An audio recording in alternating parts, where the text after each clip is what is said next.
বাবা, দিন দিন আমাদের ঘরে ইঁদুরের সংখ্যাটা বেড়েই চলেছে। তুই আজকেই একটা ইঁদুর মারার মেশিন নিয়ে আয়। ঠিক আছে মা, আমি এখনই যাচ্ছি। এই ইঁদুরগুলোর জন্য আমার মা আমার জন্য ঠিকমতো রান্নাও করতে পারে না।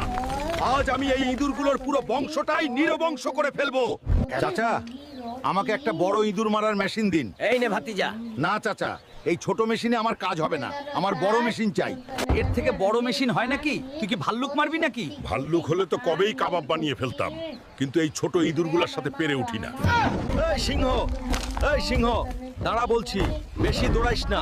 তুই আমাদের ঘরের ইঁদুর মারবি, না হলে আমি তোকে খেয়ে ফেলবো। মা, তাড়াতাড়ি বের হয়ে আসো। দেখো, তোমার জন্য ইঁদুর মারার মেশিন নিয়ে এসেছি। আর তোমরা চ্যানেলটা সাবস্ক্রাইব করে দাও। আজ মাকে চমকে দিব। বাবা, এটা তুই কি তুলে এনেছিস? এটা তো সিংহ, আমাকে খেয়ে ফেলবে। না মা, এই সিংহটা তোমার কিছুই করবে না। এটা আমাদের ইঁদুর মারতে সাহায্য করবে।